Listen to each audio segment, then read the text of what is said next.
tout va très très mal entre le Niger et la France. Et c'est parce que la France a pensé à un moment donné que elle avait la même mise surtout au Niger. La politique au Niger, les matières premières au Niger et la manipulation. La France pensait qu'elle avait déjà infiodé la classe politique et tout, même l'armée. Et la France pensait à un moment donné que comme elle avait la base militaire au Niger, ça devrait empêcher la libération de ce pays. Mais la France n'a pas compté sur la détermination des enfants du Niger, la détermination des enfants d'Afrique. Et la France a oublié qu'on ne peut pas vaincre un peuple. Oui, si la France avait ça dans sa tête, la France devrait procéder autrement. Et cette France qui pille l'Afrique, cette France qui est condescendant avec l'Afrique, cette France qui continue de piller l'Afrique, cette France qui parle d'aide au développement, cette France qui pille l'Afrique, cette France qui continue à mentir qu'elle soutienne financièrement les pays africains avec la garantie sur les histoires qu'on appelle franc CFA, cette monnaie criminelle, les amis. Et là, est-ce que vous savez que, les amis, au Niger, c'est la France qui a exploité le sous-sol nigérien, l'uranium que Bazoum a trouvé que c'est insignifiant. Aujourd'hui, on voit Macron qui est en train de se balader auprès de la Russie, en Ouzbékistan et Kazakhstan, en Asie centrale, pour aller trouver l'uranium et promettre même la construction des centrales nucléaires. C'est que la France n'a jamais fait au Niger, qu'elle a exploité, qu'elle a abusé, les amis, pendant des années. On parle de 65 ans avec Areva, maintenant Orano et autres. Cette France a la mémoire courte, ou du moins, cette France a été, c'est-à-dire qu'on a mis cette France-là entre les mains des incompétents. Et c'est quand même terrible, les amis. Quand vous voyez, c'est très dangereux. Quand vous voyez un incompétent qui pense qu'il est plus malin que tout le monde, c'est la catastrophe. Donc, Emmanuel Macron a étalé sa faiblesse intellectuelle, sa faiblesse stratégique aux yeux du monde avec ce qui s'est passé au Niger.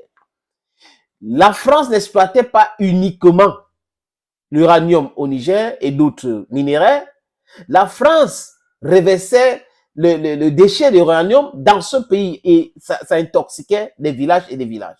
Faites vos recherches, vous êtes des gens intelligents pour comprendre ce que la France a déjà fait de très, très, très mauvais au Niger, les amis. Et aujourd'hui, cette nouvelle vient de tomber et c'est une très, très bonne nouvelle.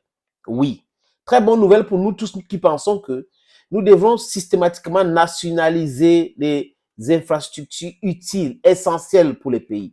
L'électricité, l'eau, le transport, l'éducation, la santé. Il ne faut pas laisser ça entre les mains des autres.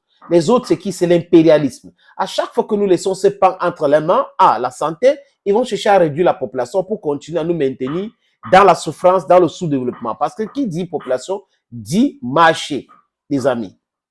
Les bouches, les cerveaux et autres qu'on peut exploiter pour développer un pays. Qui dit l'éducation dit le cerveau, comme je l'ai dit tout à l'heure.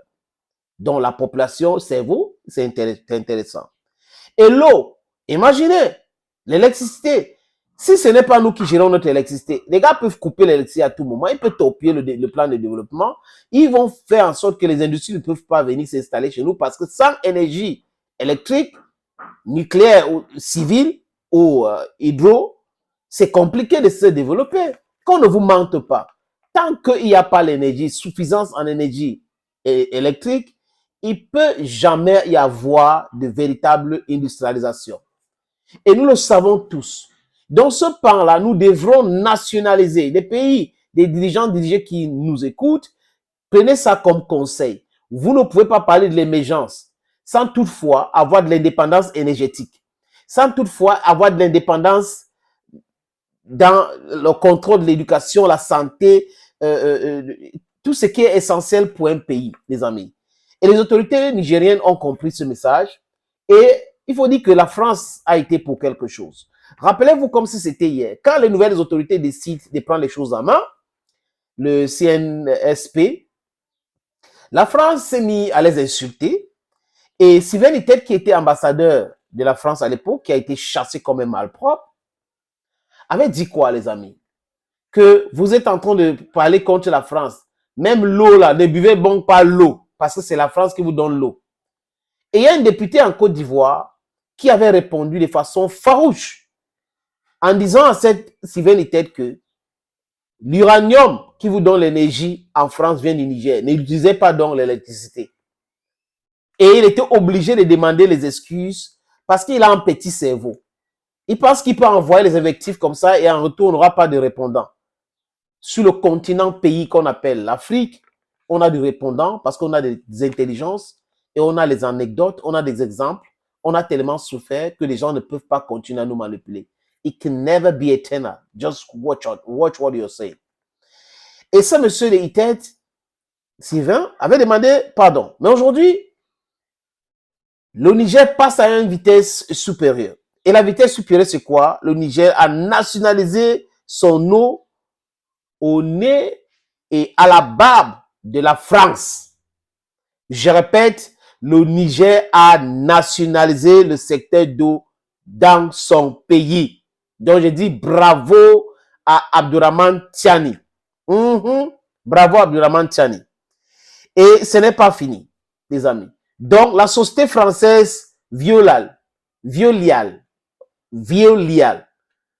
qui fait partie des filiales SIN, qui gérait l'eau au Niger, c'est bon là. L'eau au Niger sera gérée maintenant par la Nigérienne de Zo. C'est de ça qu'il est question aujourd'hui au Niger, les amis. C'est une très, très bonne nouvelle qui vient de ce pays-là. Nous devrons chercher à avoir notre indépendance dans beaucoup de secteurs utiles. La privatisation qui a été une politique des institutions de Bretton Woods était juste faite pour maintenir le capitalisme sauvage actuellement sur les peuples d'Afrique. Et c'est pour cette raison que nous sommes restés sous-développés depuis ces histoires de plans d'ajustement structurel. Ça veut dire que vous donnez 10 000 à quelqu'un qui a un salaire de 1 000 francs, vous donnez pendant une période, après vous venez dire à la personne, non, la maison que vous louez qui coûtait 5 000, bon, allez dans une maison de 200 ou 500. C'est ça l'ajustement structurel, d'affamer les peuples, de rendre, d'animaliser les peuples.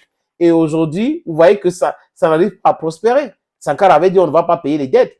Vous nous avez spoliés, vous n'avez pas payé réparation. Et là, vous venez nous demander de payer les dettes. Vous nous donnez notre argent et vous prétendez que vous êtes en train de nous aider parce que vous voulez nous maintenir sur le sol. Vous ne voulez pas que on avance, on s'élève et tout. C'est un peu ça aujourd'hui, les amis. Les Africains ont compris et je dis encore bravo au Niger, bravo aux Nigériennes, bravo aux nouvelles autorités du Niger qui ont compris ce message que l'eau doit être gérée par les Nigériens eux-mêmes. Donc, on a enlevé ça entre les mains de cette société française qui s'appelle Veolia, V-E-O-L-I-A, Veolia, qui fait partie, comme je l'ai dit tout à l'heure, des filiales SIN. Thank you, friends, for watching. Thank you again and bye-bye.